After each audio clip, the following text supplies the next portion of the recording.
I'm 赵佑斌.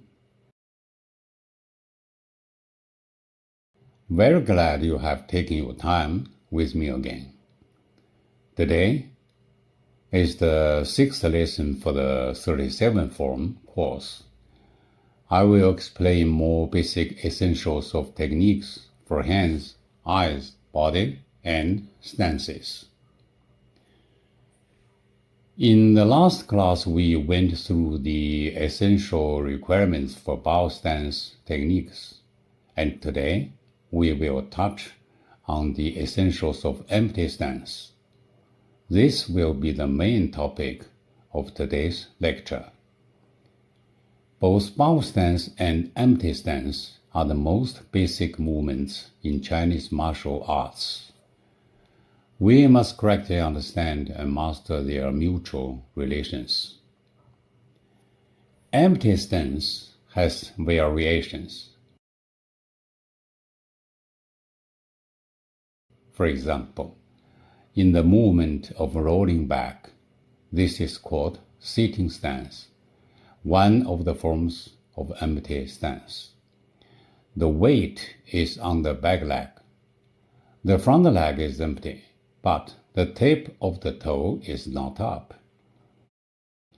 In the form raising hands, we also have empty stance, but with the heel touching the ground and the tip of the toe slightly upward.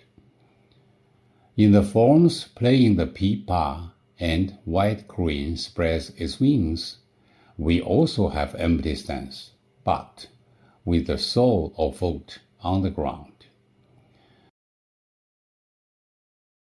In the form high pad on the horse, we have a high empty stance, still with the weight on the back leg.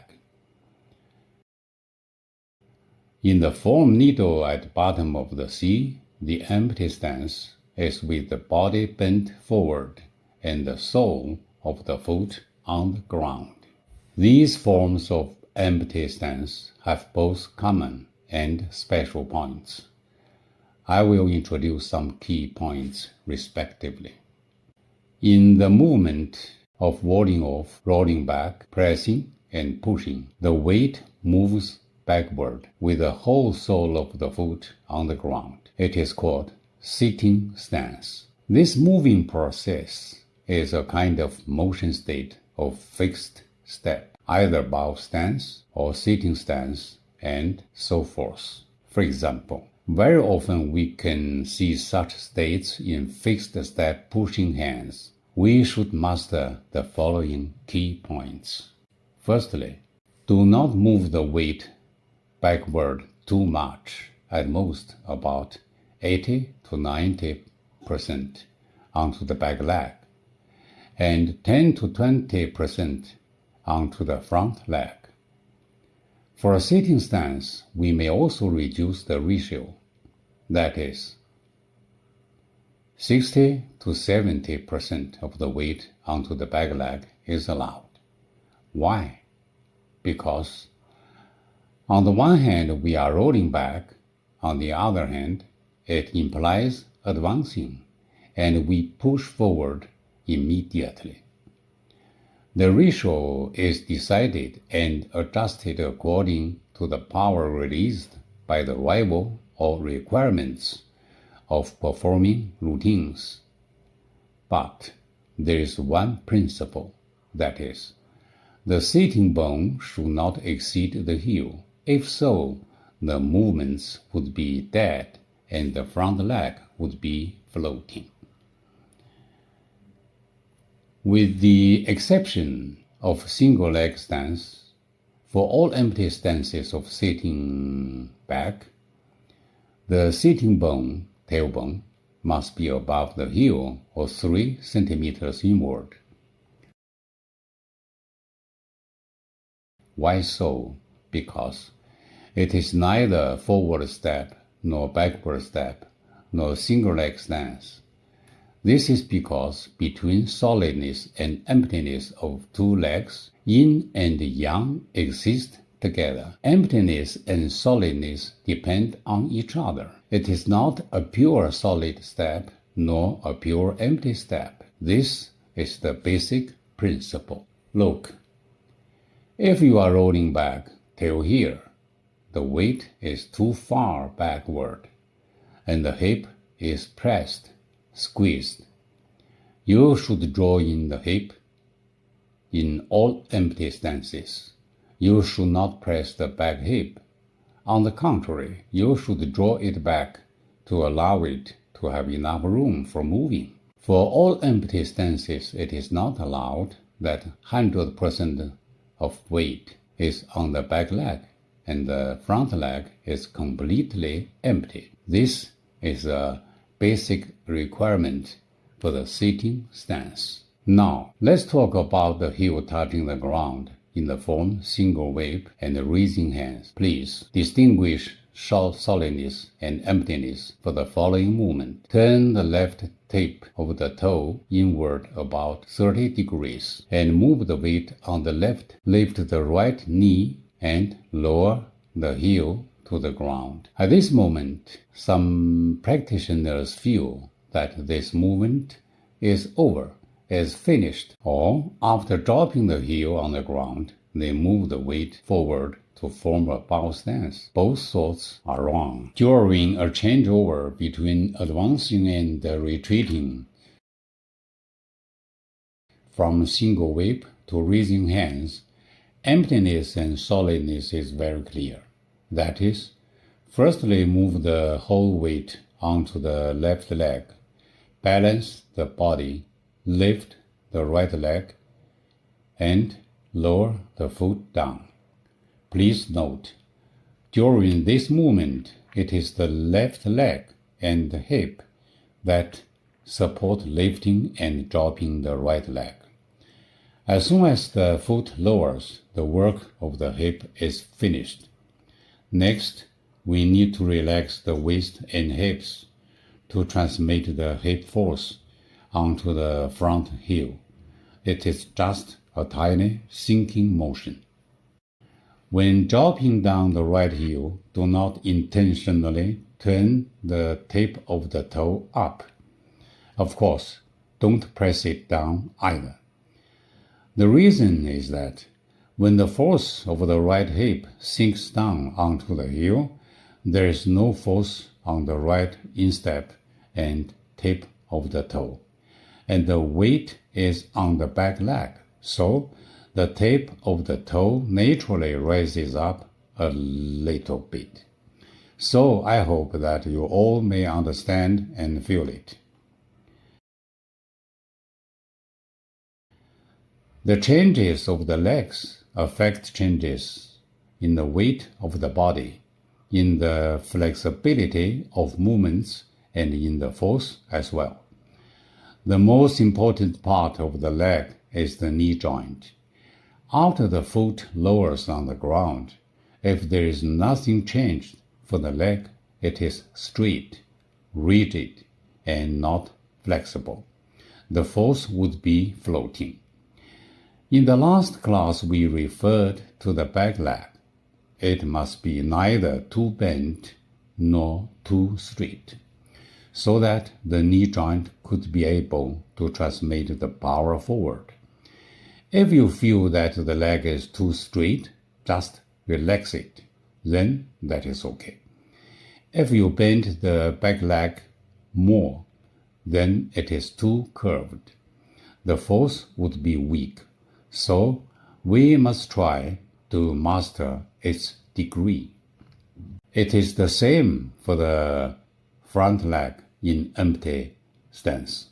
Please note, after the front heel lowers to the ground, the crotch force slightly sinks forward and down, just as forming a root of the leg. Meanwhile, muscles of the knee joint should be slightly pulled up, also the same for the bow stance.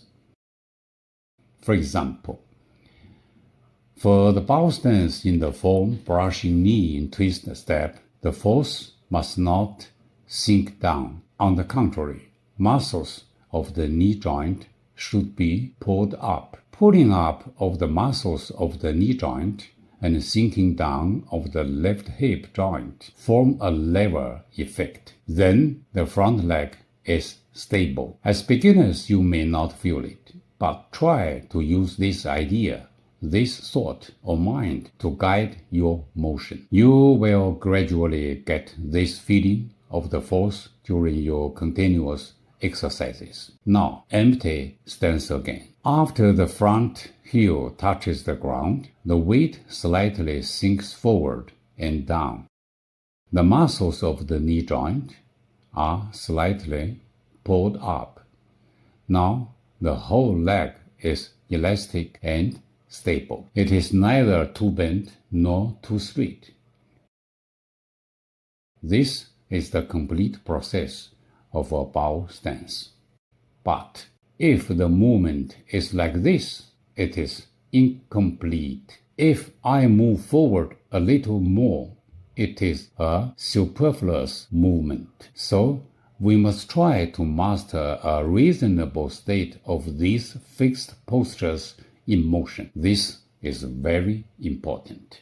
In a former class, we said that for a bow stance, both front leg and back leg should be powerful, and the crouch coordinates the force. So the crouch force is just like the third leg. It is the same for an empty stance. While we drop down the foot on the ground, we cannot simply just relax the hip and sink the force forward. We should open the crouch, making it round, and meanwhile draw in the external force of the lower limb, making the hips round. In our mind and our sense, we should feel that it is the crouch that coordinates and integrates the force and produces a penetrating force through the hands and the ground. The crouch always plays a function of coordination and balancing solidness and emptiness. This is a key point for all kinds of stances, steps. The above is about the heel touching the ground, and another one is about the sole of the foot touching the ground. For example, in the form raising hands, after its last posture called body stroke, the first posture of the form wide crane spreads its wings is the sole of the foot lowering to the ground. Look, it is not like this, casually putting it on the ground. The sole of the foot must lightly rub the ground forward with the heel a little raised. But how high is the heel from the ground? Watch and listen carefully. Look, it is not acceptable if you drop down the foot with the instep popped up, because the calf muscles would be tightened and hard. The sole would be floating without any sticky force. The right way should be, after raising the leg, we drop it down with the ankle relaxed. It seems that I do not raise the heel, but now I push the force of the hips and of the crouch forward onto the sole. The heel naturally rises a little bit. As long as your heel does not touch the ground, the sole of the foot is solid and the heel is empty. It is equivalent of raising up the heel. Never press the tip of toe on the ground and pop up the instep. As I say, that practicing Tai Chi Chuan is like taking a walk. All joints must be relaxed. For the sole of the foot landing, we should note, we lift the leg and roughly drop the foot down. The sole lightly rubs the ground forward. Meanwhile, we relax the right hip and sink it forward. There must be no deformation of the instep of the leg or of the foot, even though I exert power. The leg has a relaxed and elastic force. The weight is required to move forward 3 centimeters or half of it. But be sure, the tailbone must be perpendicular to the heel or a little inward. The crotch force is between the 2 legs and flexibly balances the weight on both legs for supporting the body. The 2 legs are supporting each other to keep the balance. This is that the weight point must be within the range of their supporting. It is very similar to playing a seesaw. If the other one suddenly leaves his post, you would fall down. This is losing the balance. In both empty stance and bow stance, it is reasonable if the weight is flexible at any balance point between the 2 legs for supporting you. For an empty stance, 80 to 90% of the weight is on the back leg. In the form white crane spreads its wings, when lifting the left foot, do not directly stretch it out and drop it down like this. There should be a slight rubbing process on the ground with a forward movement of the weight.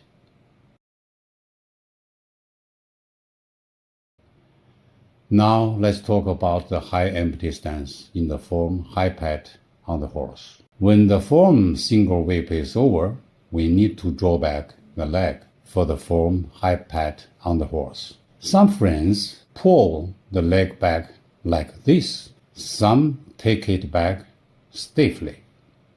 Neither is correct.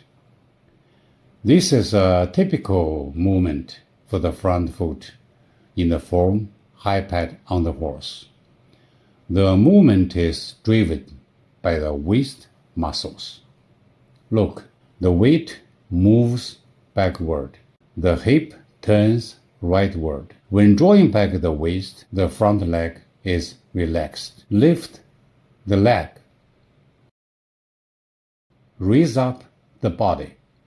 It is not right if you simply draw back the leg like this, or with the leg straight. It is the waist that rotates and pulls the leg back, and then step forward elastically. Again, the weight moves backward. Turn the body, draw the waist back, lift the leg, relax and extend the body, drop the front foot down and rub the ground forward.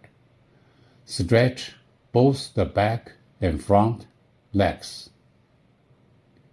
The front leg must be neither too bent nor too straight, neither too backward nor too forward. 90% of the weight is on the back leg. Look.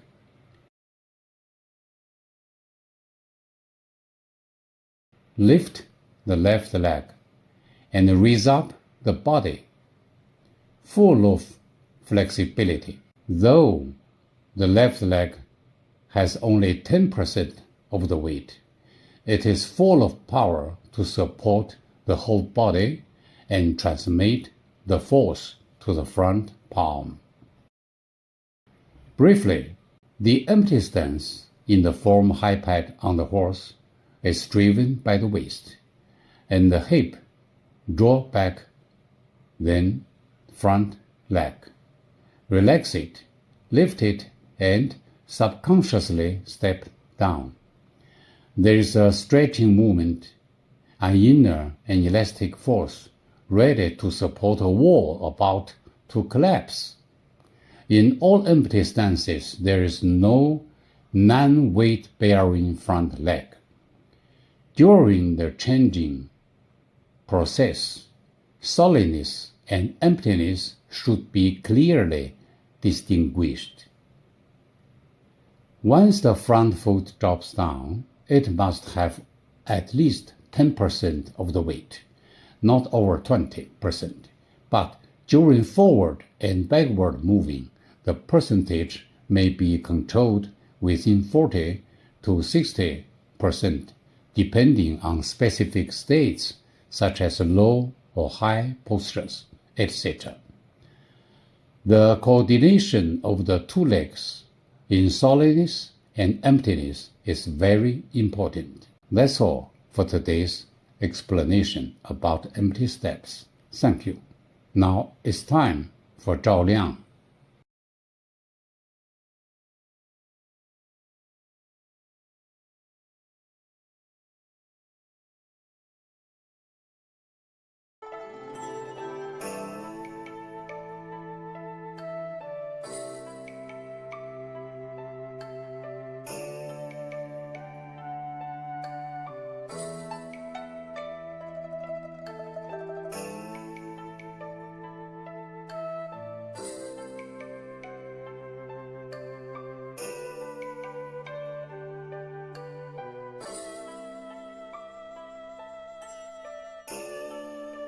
左脚跟微内收，左手臂外旋，由下上捧，重心左移，扣右脚尖，右手下落。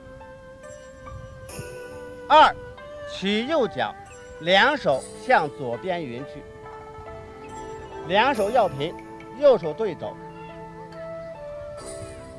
3，右脚落，右手起，左手落，到正前方。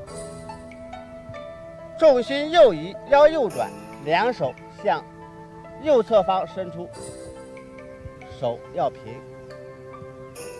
接着，左脚横跨一步，先脚掌后脚跟，重心向中间移，马步。此时左手在上，右手在下。接着重心左移，腰左转。右手起，左手落，同时抬右腿，匀手。再来一遍。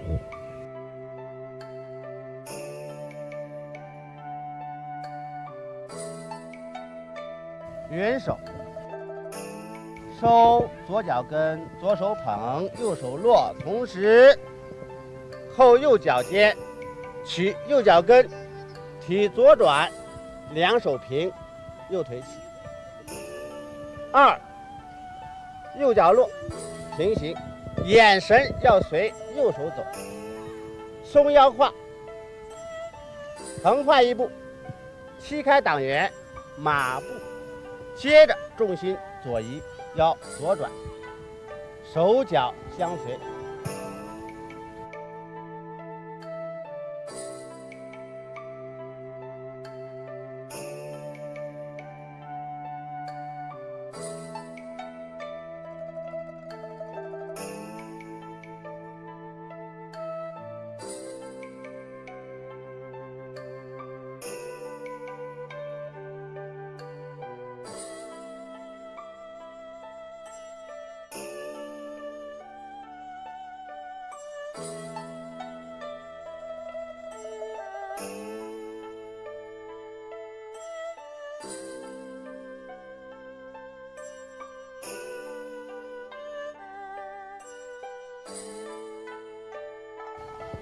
右脚稍斜内扣下落，先脚掌后脚跟，两手仍然做匀手的动作，向右斜方伸出去，右手做吊手势，同时左脚迈出，右手弧形展出。注意，前手三肩相对，后手吊手与右脚尖基本对。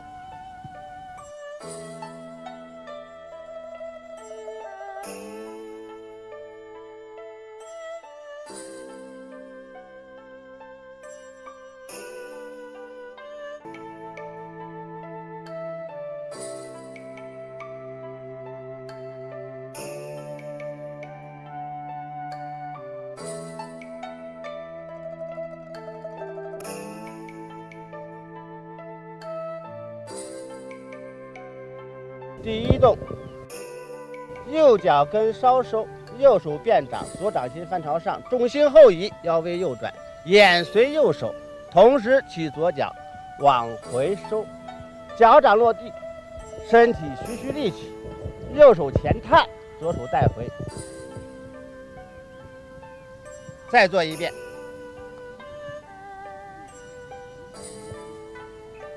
注意，重心平稳的后移，坐稳，用腰带回左脚，脚掌落地，然后徐徐升起。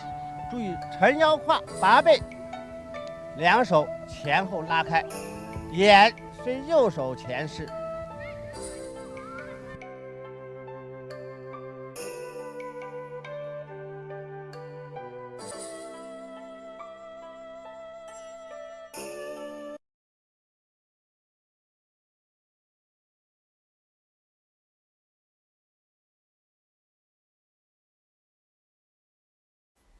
Hello everyone!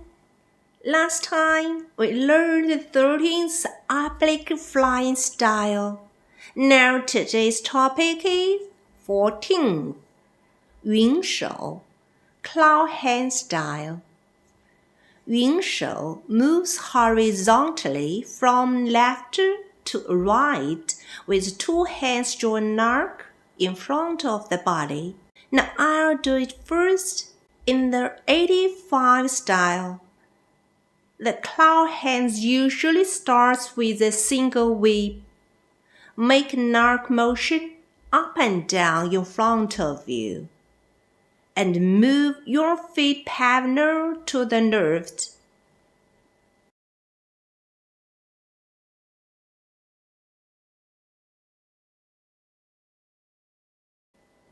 While looking at this,It seems to move in a continuous way, just like the heel rolling forward, as if there is no starting point. Actually, there is a starting point, although it's a round movement. For example, after coming from single whip, its starting point is at this position.Keep your hands shoulder level and up your right nerve. Then turn round like this. Go further to the nerve and return to this position again. This is first round of 云手. This is complete practice way in 85. The connector in 37 is slightly different. Follows the obliquely flying style learned last time. It is not the positive direction, but slightly to the right. Next, turn your body to face the camera. First move, heel inward, left foot continue to turn left. Lift your right leg and spread your hand on the left side of your body. This is the transitional action. Take a closer look. First, the direction of the act just now is towards this side. Be sure to turn your body. Adjust your toes at first. Left heel inward. Hip and knees open. The tip toes outward. Bring the heel back and make the tip toes face the camera. Drive the right hip to bring the right foot in. During the left turning, get inside buckle. Now keep weight moving to the nerve. Turn left, relax hips, lift your knees, and roll your waist uprightly. Do it in a row.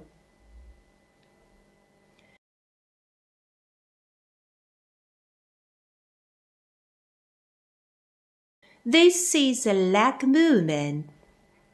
Now about hands.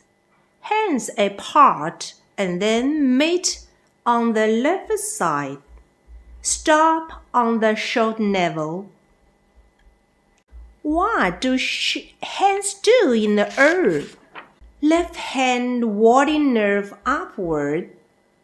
Turn your palm outward and fall from high to low. Unfold.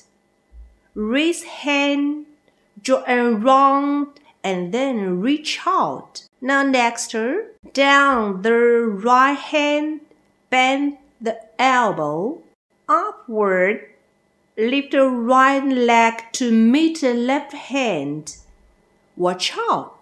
Backward left foot backward and keep barking the right foot. Right hand falls to the lowest point. Stop at your right crotch. Then move your weight. The right hand brings your right leg upward and spread your hand to the starting position. Look at it from the back. Hearing. Shift weight. Turn wrist and backward feet. Shifting the weight and the wrist up the knee with the right leg. Look again. The left hand goes up while the right hand goes down. Right hand brings your right leg upward. Hand reaches out. Hands meet. Side left shoulder. Now here is a transitional form applying to claw hands. Now let's go to the 云手 section. The 云手 is a left horizontal act with two hands drawing a circle in the air, doing circular motion, not like the other moves learned before. Like 搂膝奥步 1, 2, 3, and 4 step forward. Seems easy to find obvious partial note. 云手 also has its own note, just like drawing a circle. Draw it cross first, then take its 4 peaks, and then connect the 4 peaks with an arc. So it is close to a circle. 云手 also has their 4 peaks. Hands move to the shoulder level, right hand in the highest and left hand in lowest. Then keep rolling with both hands to the right side of the body and stop at shoulder level. Then the left hand upward to the highest, while the right hand down to the lowest. There are its 4 peaks. Then back to the starting point. The 4 peaks match it by drawing a circle with 2 hands. Break it up into 4 parts. Now, more details here. First, location. While doing it, keep the bell stance bent, body as well. Be in the same height. Up and down, always squat here, not standing up. First, left leg squatter, right leg up to the highest. Curl both hands. 虎口 of left hand aim to the short socks. The elbow bent slightly. Right palm faces the left elbow. At this time, the body is in the balance. Right foot lands with the frontal foot first. Shift weight to the right to balance your legs. Draw an arc with your right hand upward and pass by your eyes. Left hand downward, turning your palm inward, outside of your abdomen. Right hand is on the outside of your right eye, just like holding a pillar or a ball in the middle. Arm be around it. At this time, the right hand is the highest, and left hand is the lowest on the upper and lower sides. Stand with your feet parallel. Balance your weight. The third point, turn the right palm outward, extend it outward. Shoulder opened, elbow dropped, and palm roots sunk. Draw a long arc to fall outward. 虎口 aim at the short sock. Left palm facing inward. Hang the wrist up to meet the falling right hand at the shoulder level. Cross them. Left hand arm at right elbow. Turn right with your foot. Move the weight to the right. Up left leg. Balance the hands and legs. This is the third point. Now don't worry. Take a big step outward with your left foot. Frontal foot touches the ground. Process of putting the heel down is to shift weight, gripping firmly. The left foot is all on the ground. Distribute the weight on both feet equally. Meanwhile, after lunge, put your left hand upward with the palm inward. Bend your right elbow and rotate your arm, keep the palm inward. Now symmetrical opposite to the second point just now. Left hand is outside left eye. Right hand is beside right abdomen, like holding a ball or a pillar and looking straight. This is fourth point. Then turn left again. Hand spread. Right hand brings the right leg up. Look at the left side and return to the starting point. They are the 4 points of Winsor. Just now, I explained the basic essential of Winsor movement and made a floor demonstration on the front and back. Here's a few things to pay attention to. 1. When doing Winsor movement, first knowing that the starting position is on the left side of the body. How to count? Like 搂膝二步, which is easy to count one from left, one from right. But in 云手, your left hand returns to this position. Count 1. In the 37 style is a complete circle. Here, leg step is single whip. There are no repeated movements in the whole 37 style, but only the single whip occurs in 2 places.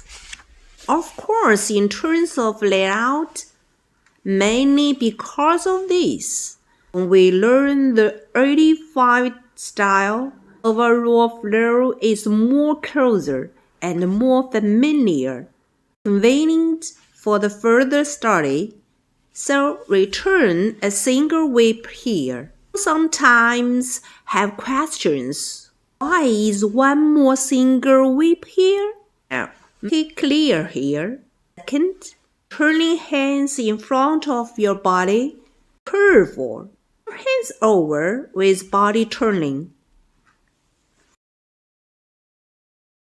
For example, starting from this point, when left hand extends outward, left palm faces inward, goes outward and turns outward, palm facing outward to this position. Left hand keep falling, the palm inward. Turn the thumb outward and bend the elbow to make palm inward. At the far end of your body, when the hand goes to the other side, the palm always facing inward. A half circle like this. Putting the hand out and take them back, you have to turn it twice. Either, when it goes to the far end, the palm always faces inward. When faces in, the thumb always turns outward slightly. Keep the palm turning inward and turn to the little finger side. After falling to the little finger side again, hand shape is constantly changing. Now when doing this, it's often easy to press the hand down, not changing hand shape. Pay attention here. Second, 云手 goes squatly. Move the gravity sturdily while shifting to the bow stance. Look upward relaxed. Hips, knees, and feet relax as well. Don't lift your legs too high to step out. After raising, open the relaxed seat outward gently. The feet will stick to the ground. Keep a crouch stable while moving the gravity. Sit here, not in low or high. Always squat here and sit in crouch. Turn your body, lift your knees, and relax your hips. The foot can fall down easily. Be relaxed and keep the whole stable. Then, just like other up and down movements, have to lift knees and legs and fall down completely relaxed so that you can walk like cat in a light and sturdy way. Now I added more to 云手. Next, I'll start from the obliquely flying pose and connect them for you, cause rotation of this movement is a little larger. Start from 闪通背. Buckle feet. Turn hands round. Step back. Swing foot. Keep longing. Go left foot and apart your hands. Then warding of left hand upward. And lower the right hand down to get here.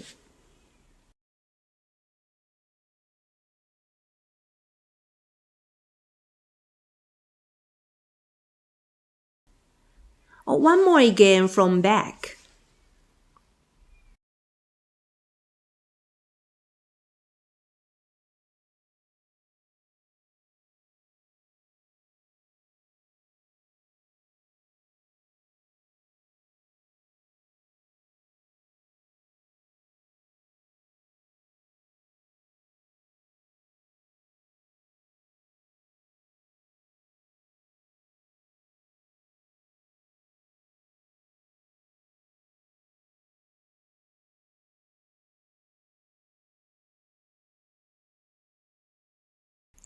You can also see that the joint action after 云手 is single whip.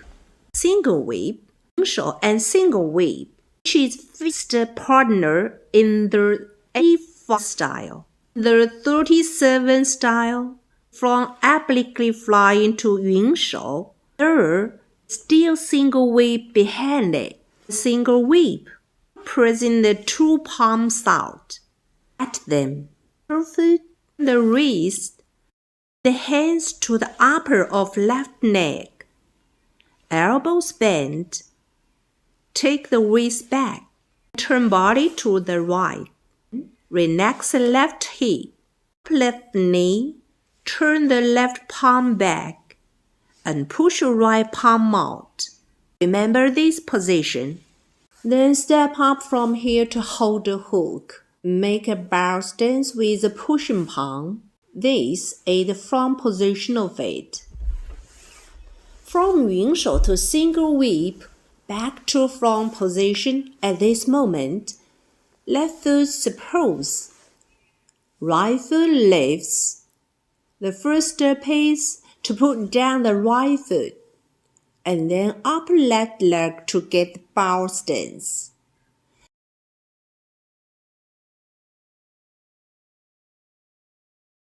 So, the first move is to put right foot down. Be curved with right foot downward, knee upward, hips relaxed, neck sink naturally. Then turn your body slightly to the left and fall back in at most 45 degrees. Because the angle with the right direction cannot be less than 45 degrees. But pay attention not to swing the tip tail outward, or the angle will be greater than 40 degrees when launched. Then relax left hip. Left turning laterally brings left knee upward. Keep your crouch open and relaxed. The knee joint faces straight ahead. Drop the heel gently. Now we get a bow stance. From side view again. Right foot turns slightly to the left, falling laterally. Move the gravity to the right. Relax left hip and stretch out naturally. Lift knee straight forward. Then heel touches ground slightly. Just kick and launch. The right palm is on the left hand, with the leg falling. Turn it over, holding the palm root. Spread it outward. Remember lowering shoulder, dropping elbow, sitting wrist. Not too hard. Let the thumb stand up, 5 fingers downward slightly, and let one side of little finger cut to the right, like knife edge. Move the left thumb outward and hold it to the chest. Rounded, eyes on the right hand.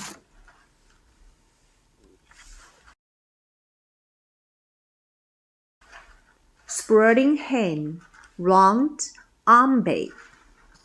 When hold it back, can form pinch armpit, and the angle of armpit becomes smaller. The inside is not very round. It's like holding a ball. The force is too bigger. It will burst or flat. When hand backward, shoulders, elbows should be opened. Thumb turns outward. The whole inside be rounded. The right hand open. The shoulders be rounded forward.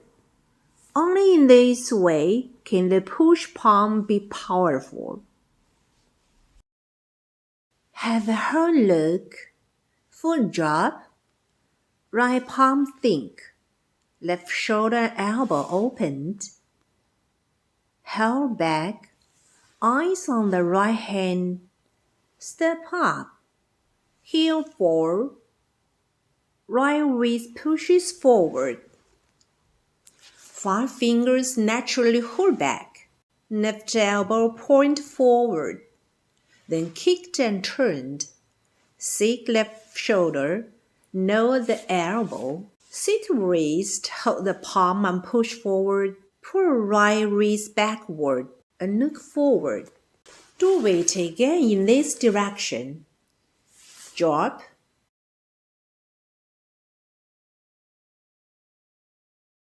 Step up. Kick. Rotate wrist and pull away. Look back again.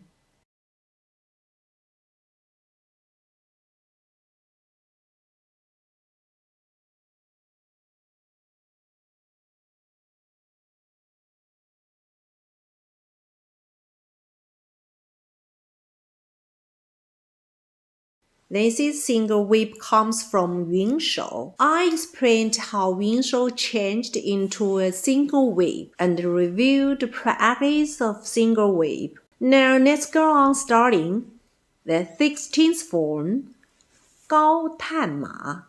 At the naming price, this action stands slightly higher than other actions. And the right hand should be pointed forward. First of all, let's talk about stirrups. When standing here, it seems to be similar to 白鹤亮智. This action is also in a high empty stirrup. As we learned before, there are two kinds of empty stirrups. The first one is represented by 提手上势, 手挥琵琶, 肘底捶, heel touches the ground. The forefoot downward means the neck is used to kick down. 白鹤亮智 touches the ground means the movement of kicking and hooking. So the standing figure is slightly higher than the lunge and empty stirrup. Because this kind of action has the trend of pulling up and down, supporting back and forth, the left pulling and right splitting. Therefore, the posture be more stretched and upped than other movements, which is characteristic of this kind of action. Since the 高探马 is an empty stirrup means the front neck be pulled back. In fact, the action is very simple. Move the gravity backward. The right hand sinks from the back to the front, stick out, and the left hand backward with back hand stack. One front, one behind, support each other, but 白鹤亮智 is up and down supporting. The first move, right elbow bend back to the ear side.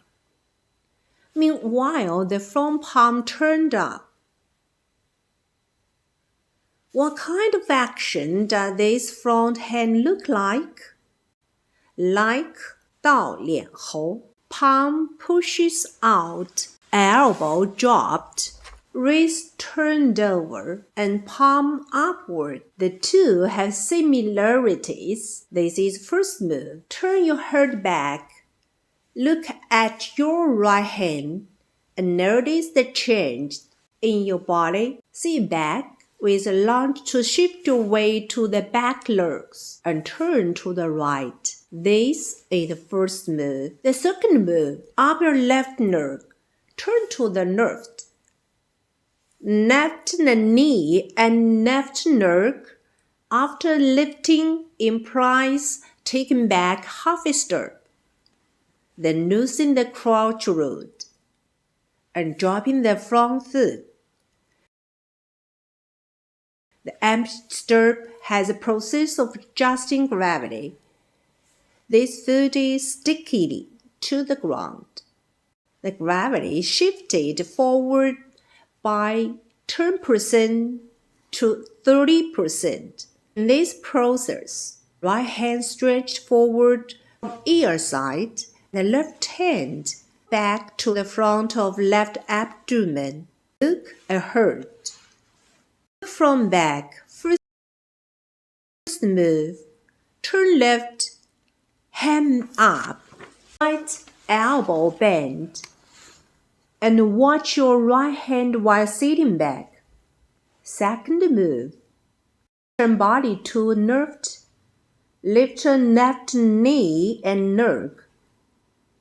Left foot dropped. Press gravity forward and downward. Stretch right hand forward while taking left hand back. Front view again. 1, 2, 3, 4,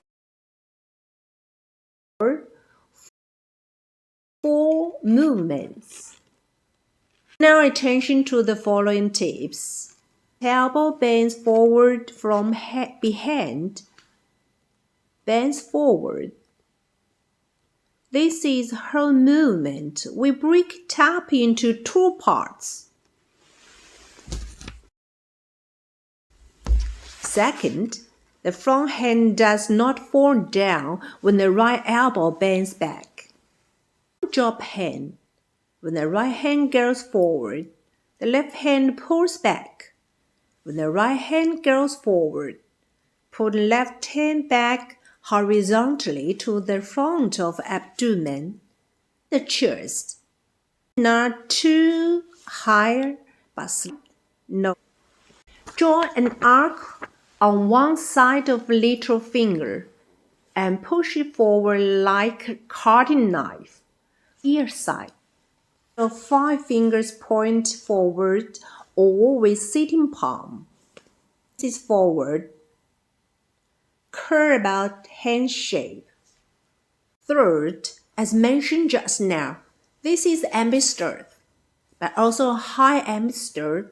In the ambisturb, when the foot is pulled back to the ground, the foot gently stick to the ground, straight forward. The gravity cannot be moved forward. So that gravity is easy to lean forward.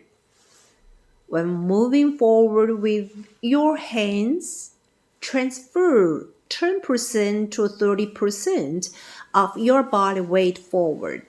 At the same time, pull your hips inward to make your wrists move backward. Keep your weight near your back leg to keep you stable. The right hand forward, left hand backward. The right leg pushed on the ground slightly. Press the weight forward. Pull the hip back. The back is put up and forward, sending the right hand forward to form a front and back supporting so that 高探马 can be full of strength. Next, I will demonstrate the 3 movements I've talked about today. 闪通背 Turn hands round. Lift knees, step back, heel knees and swing your feet while shifting weight. Keep shifting. Wrap your hips. Anchor your feet and part your hands. Then cloud hands.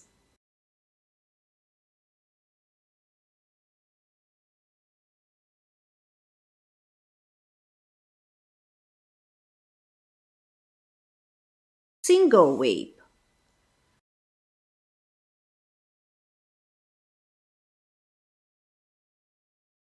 High horse. That is. One more again from back.